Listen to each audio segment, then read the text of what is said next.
Oi, gente, boa tarde, bem-vindos a mais uma aula de Direito Tributário Descomplicado.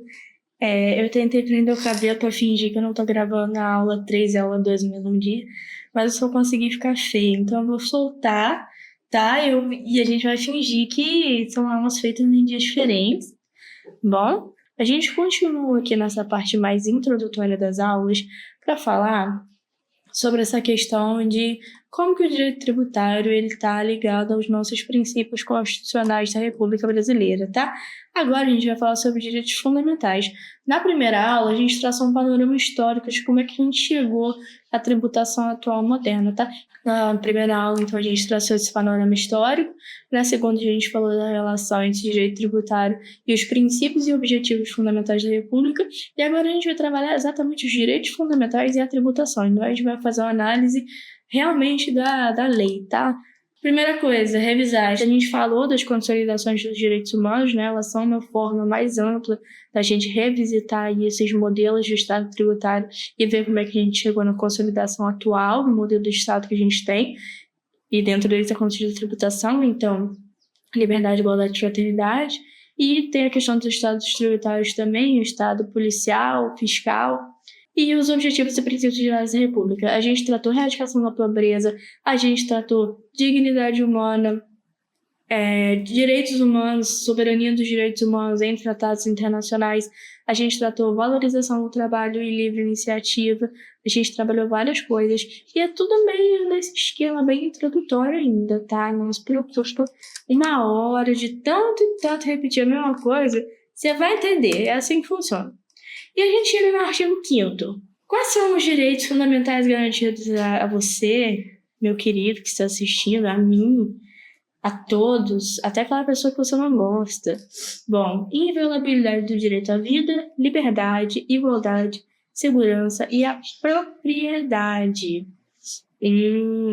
Então pensa comigo, essa redação é interessantíssima, é super simples de ler, né? Para você ver que a Constituição realmente ela tem a intenção de ser legível. Legível geralmente a gente se refere à letra, né? Letra legível, letra que dá para ler.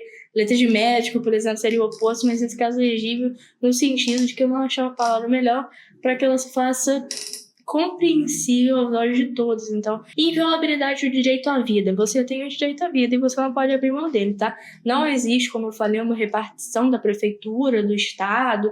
Enfim, não existe uma repartição burocrática em que você vai, você entra e você fala: eu estou aqui porque eu gostaria de abrir mão de um direito fundamental meu.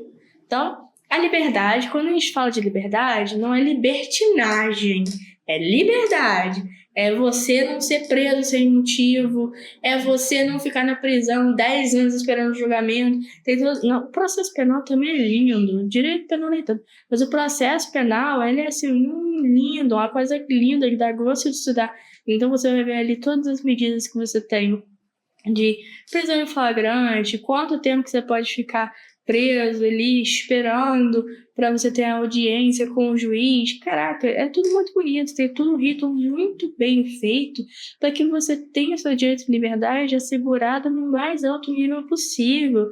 Você não é obrigado a ficar trancado em casa. Então, assim, a gente sabe que essas questões de liberdade, de direitos e garantias, elas estão condicionadas aos agentes públicos, a quem são os agentes públicos, como eles são formados, onde eles estão atuando, como um policial age na Zona Sul não é a mesma forma que ele age numa favela, numa situação de marginalização, seja porque ele não pode ou porque ele não quer, porque ele tem uma formação que é contra essa atitude mais pacífica, essa abordagem humanizada. Então, assim, a liberdade, os seus direitos, eles todos estão condicionados a essas questões da vida social também, tá? Nada é preto no branco. Então, tem o direito à vida, liberdade, igualdade, segurança e a propriedade. A propriedade aqui é o que menos importa, né? Vamos ser sinceros, para título tributário não importa tanto não.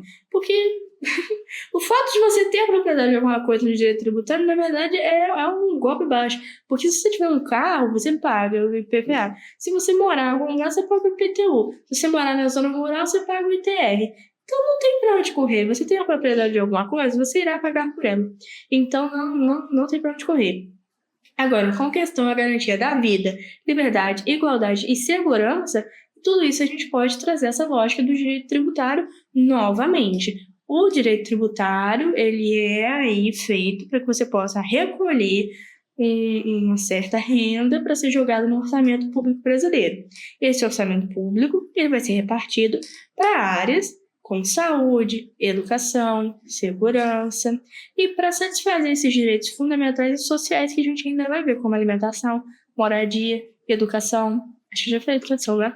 Mas para garantir todos esses direitos, porque não é só uma Constituição, não são só direitos, é um projeto de país também. Então, todas as nossas ações têm que ter como objetivo, fundamento, essas questões também dos direitos que foram colocados. E quando você vai olhar os fundamentos dos objetivos da República, eles também são muito para frente, né? São aspirações bem grandes, mas para dar uma de concretude maior para elas, a gente fala, bom, a gente quer uma república que, né, vá ter aí a erradicação da pobreza. Por quê?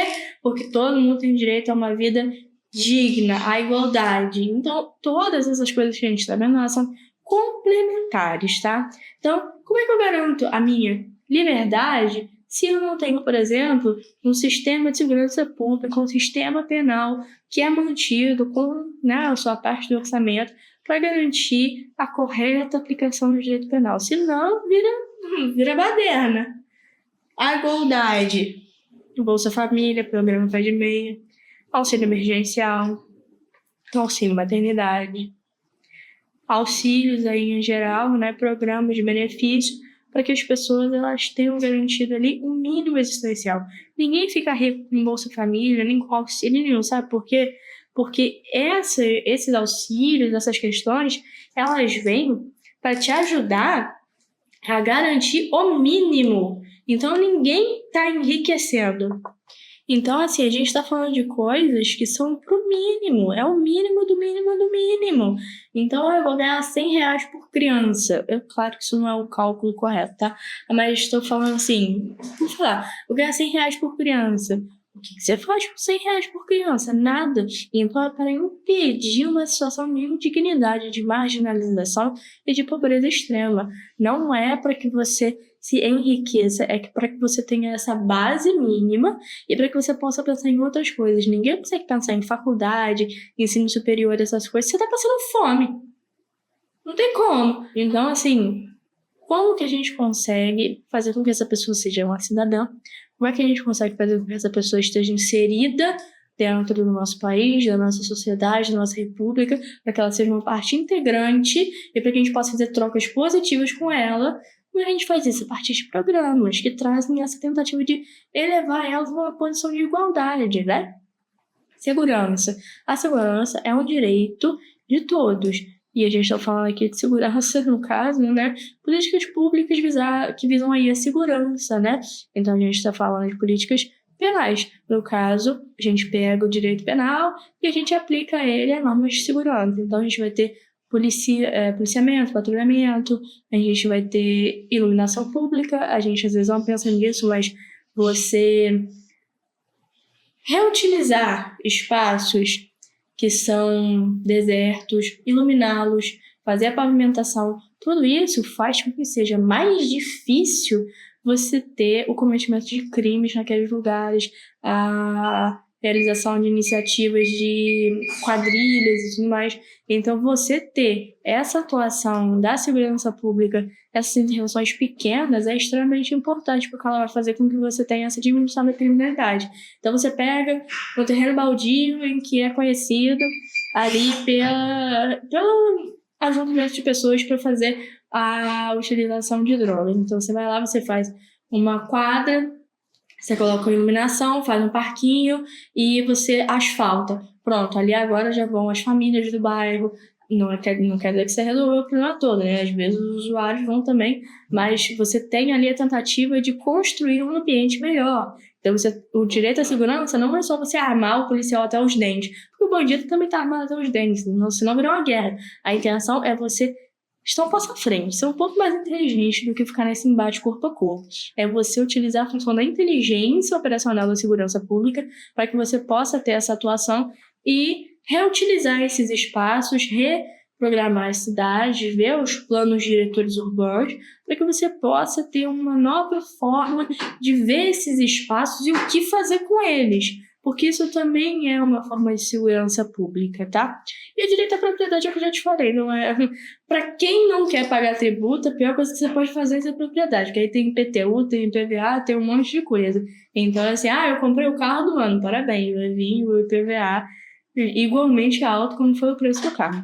Então, a propriedade, nesse caso, por direito tributário, é terrível para você e ótimo para quem está arrecadando, né? E mais uma coisa interessante, o artigo 5º, inciso 2º, ele vai falar o seguinte: ninguém é obrigado a fazer ou deixar de fazer alguma coisa senão em virtude de lei. E aí que vem a parte mais importante. O direito tributário, ele está na lei. Então, o direito tributário é compulsório, ele veio junto. Então, você é obrigado a pagar o tributo exatamente porque ele está na lei e porque isso constitui o nosso projeto de país, o nosso projeto de república, fundamentado nos objetivos, princípios, fundamentos e direitos que a gente está vendo até agora. Então, ele tem um propósito e não é que alguém acordou um dia e falou assim, hoje eu vou cobrar tributo de todo mundo. Não, é que alguém algum dia acordou e falou assim, vamos melhorar. E aí a gente tem essa questão da colocação dos tributos como uma obrigação legal. Então, você não escolhe pagar, você é obrigado a pagar. E exatamente o que eu falei, você pode até não se ver assim, mas você é um gasto social. Você não toma água todos os dias, você não vai ao banheiro todos os dias da descarga, então você está usando água. Você precisa que essa água seja tratada depois, porque todo mundo está usando a água, todo mundo suja a água, e aí você precisa da equipe, a empresa de água, que vai fazer a limpeza para ela ser potável de novo. A não ser que você queira tomar água suja, né? Aí depois você pensa, você vive com vela na sua casa à noite. Não, você liga a luz. E até se você viver com vela, um dia você vai botar fogo na sua casa se você vai precisar do bombeiro. E aí tem a taxa de incêndio de bombeiro também, né? Os caminhões hoje em dia vêm com adesivo nivelado, que o caminhão foi adquirido melhor, né? Com o pagamento da taxa de incêndio e tudo mais. Então tem todas essas questões. Você gosta de passar por rua escura 10 horas da noite? Nem eu. Então, assim, você não quer ter iluminação pública? Então, tudo isso são coisas que você gasta todos os dias. E pior ainda, eu não gasto, não sei o quê. Tanto que você gasta que a fatura da sua energia, ela é única. Ela vai para sua casa direitinho, contabilizando quanto você usou. Então, se você usar mais energia, ela vem maior. Se você usar menos energia, ela vem menor. Então, todas essas questões também contam. Então, tem coisas que dá pra gente especificar não só que você usa, como também o quanto você usa. Então, você também é um gasto social que precisa ser mantido. Mas eu pago a minha energia, minha taxa de luz ali, minha continha, então tá tudo certo. Não. Você não quer ir pra escola, você não quer fazer faculdade, você não quer ir na rua comer, você não quer passar com o seu carro, você quer passar no seu carro com um buraco na rua ou asfaltada direitinho. Você quer viajar, você quer passar para outro lugar, tudo que você quer fazer tem um gasto por trás que você não imagina. Bom, aí ainda o artigo 5º, agora o inciso 10, ele diz que são invioláveis a intimidade, vida privada, honra e imagem das pessoas. Por que eu trouxe isso? Porque quando a gente estava trabalhando antes os outros modelos de Estado tributário, a gente estava falando, por exemplo, do Estado tributário policial, né? O Estado tributário policial é aquele em que o Estado ele produz parte da sua riqueza e o que ele não consegue produzir e ele precisa de dinheiro, que é para ele, nem é para essa construção de uma solidariedade e tal, o que ele não consegue para ele pega do seu patrimônio de forma confiscativa. Então, assim, não é para ele calcular o quanto você precisa contribuir, como é nos impostos que a gente tem. A gente tem um cálculo, né? Então, cada um vai ter o seu montante especificado. Você não tem esse cálculo, você tem uma confiscação de todo o seu patrimônio disponível para que você possa contribuir com esse ente que está demandando dinheiro. No caso, e se vai ser uma cobrança vexatória, se vai entrar na sua casa e te espancar para te dar alguma coisa, tanto faz, não tinha nenhum tipo de segurança nesse sentido. Hoje em dia, a gente não trabalha mais com esse tipo de modelo de Estado. Então, a gente tem essa inviolabilidade da intimidade. A Receita Federal não vai entrar na sua casa porque você está devendo imposto de renda e revirar suas coisas e te sair lá algemado, dando paulada, tapa na cara. Não é assim que funciona. Então, a sua intimidade, ela é privada. A sua vida privada também, ninguém pode arrombar a porta da sua casa do nada e entrar lá, cadê o dinheiro da conta de água? Atrasou? Não é assim. A honra, a imagem das pessoas, então, todo o sistema tributário moderno que a gente tem, ele é organizado pensando nessas questões também. Você não pode ter uma cobrança vexatória, uma cobrança abusiva das pessoas. Tem outras formas de resolver, até porque a gente tem aquela questão de equilíbrio de forças contratuais, né? Se eu contrato a empresa de energia, eu contrato porque eu tenho escolha, né? Mas se a empresa de energia que tem na minha cidade, ela foi escolhida pelo prefeito, pelo poder público, para ser aquela empresa que vai fazer a limpeza da água, fazer fornecimento de energia, então tá, então a gente está fazendo um contrato, eu e ela. Eu pago ela, ela limpa a água para mim e ela serve a luz na minha casa. Se eu esquecer de pagar, ela não avisa. Ela não pode chegar lá cortando minha energia. Então você tem outras formas de lidar com as situações. Não podem ser confiscativas, não podem ser brutas. Então a sua vida privada, a intimidade, a honra, tudo isso é garantido aí como direito fundamental a ser protegido. E o direito tributário não foge a nenhuma dessas essas garantias que são colocadas, que são tão básicas. E depois, outra coisa interessante, porque a gente vai trabalhar taxas. Tem coisas que não dependem do pagamento de taxas, como, por exemplo, o direito de petição. Ah, eu não tenho dinheiro. Tudo bem, então não paga. Justiça gratuita. Ah, eu quero obter uma certidão negativa. O que é uma certidão negativa? Certidão que você não está devendo nada, tá tudo certo. Eu quero uma certidão dessa porque eu vou participar de um leilão, porque eu quero comprar uma casa, porque eu quero um curso. Mas você precisa dessa certidão para garantir que não tem nada de errado com você, com a sua vida financeira, pessoal. Se você não tem dinheiro para pagar por isso, o Estado tem que te dar de alguma forma. Então, assim, tem coisas que, independente do pagamento de qualquer taxa, é garantido para você. É igual na Justiça do Trabalho. Na Justiça do Trabalho, você não precisa de advogado. Você mesmo, exatamente porque a Justiça do Trabalho reconhece que a maior parte dos abusos acontecem exatamente porque as pessoas que estão lá empregadas são pessoas em situação de vulnerabilidade econômica e social. Então, às vezes, é uma pessoa semi-analfabeta, mas ela vai escrever. Ela não vai conseguir. Mas ela vai contratar um advogado. Ela não vai conseguir. Então, o que a Justiça do Trabalho permite? Que você levante onde você está. Você vai lá na Justiça do Trabalho, que alguém te atenda, você narre a história do que aconteceu, dos problemas que você está tendo no seu trabalho. A pessoa vai reduzir aquilo a termo, ou seja, ela vai digitalizar aquilo que você está falando e vai entrar no seu processo. Não precisa de advogado, não precisa de petição, de pagar, né, aquela petição, nada. Exatamente porque a justiça ela tem que estar de portas abertas para todos. E a gente traz a gente, que ainda só tem eu aqui, mas a gente traz os direitos sociais, aí são vários, são 11, né? E para você ver que é bem ambicioso, é a palavra que eu estou tentando lembrar desde a última aula. Os direitos e a Constituição, como toda a construção desse projeto do país que vem na Constituição aí, ela é bem, bem ambiciosa, né? Você pode ver que não tem só os direitos sociais, os objetivos e fundamentos da República, mas também direitos sociais como educação, saúde, alimentação, trabalho, moradia, transporte, lazer, segurança, previdência, maternidade e infância e assistência aos desamparados.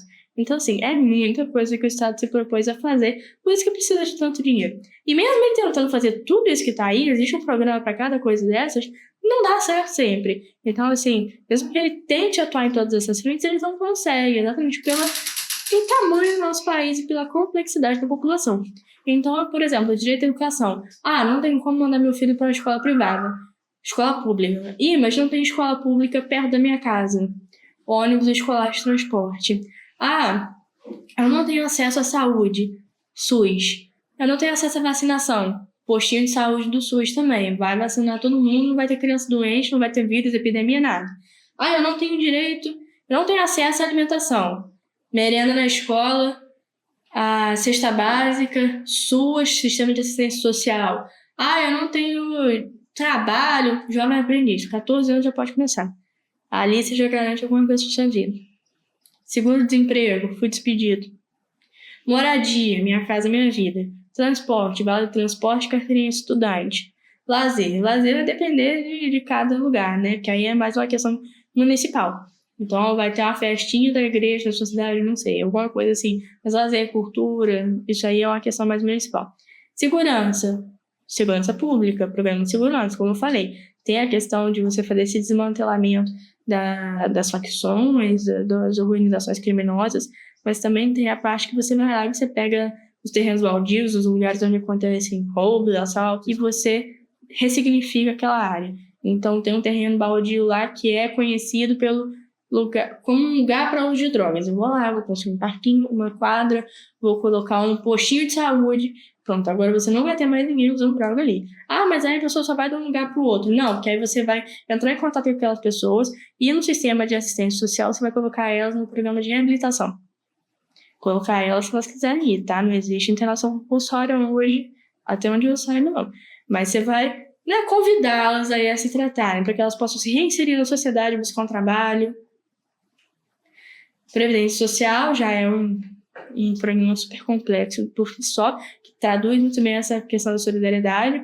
Proteção de maternidade e infância, não pode demitir grávida, não pode demitir gestante, não pode demitir mulher que pariu, não pode deixar a pessoa sem auxílio, tem auxílio à maternidade sim, assistência aos desamparados, SUAS, seguro-desemprego e várias outras questões. Então, assim, para tudo tem jeito. Então, o sistema que a gente tem, ele é bem complexo. E aí, de novo, para terminar, os tributos são essenciais para a manutenção do Estado e a participação do contribuinte é extremamente necessária para que seja formado esse orçamento capaz de suprir as demandas sociais que são cada vez mais complexas. E lembrando que essa parte que eu escrevi, que é extremamente necessária, como se fosse muito bonito, é meio ilusória, porque na verdade você é obrigado. Então, a sua participação é extremamente obrigatória para que seja formado esse orçamento. Aí sim ficou como verdade. E lembrando por onde foi sua contribuição, tá aí de novo, ela se perde algumas vezes, não vou mentir, a corrupção não é coisa do passado, ninguém inventou isso um dia, mas existe, tá aí. Mas pensa bem, por bem ou por mal ainda existem as coisas. Então, tem escola pública, tem previdência social, tem SUS sem SUS, tem prefeito asfaltando rua. Às vezes eles fazem um contrato superfaturado aqui e ali, mas é isso, para esses lugares a sua contribuição vai. Então, você é um gasto social, outras pessoas pagam pela sua existência e você paga pela existência delas. Falei bastante, eu acho. Tá acabando mais essa parte introdutória. A gente vai fazer umas partes falando mais óbvio dessas questões específicas, como quais são os tipos de tributos, súmulas, é o que eu falei, vai ficando mais focado, o estudo conforme a gente vai seguindo. Mas agora é bem tranquilo, é só para começar e vocês verem essa estrutura da tributação, da Constituição, da história mesmo, para a gente ir se situando.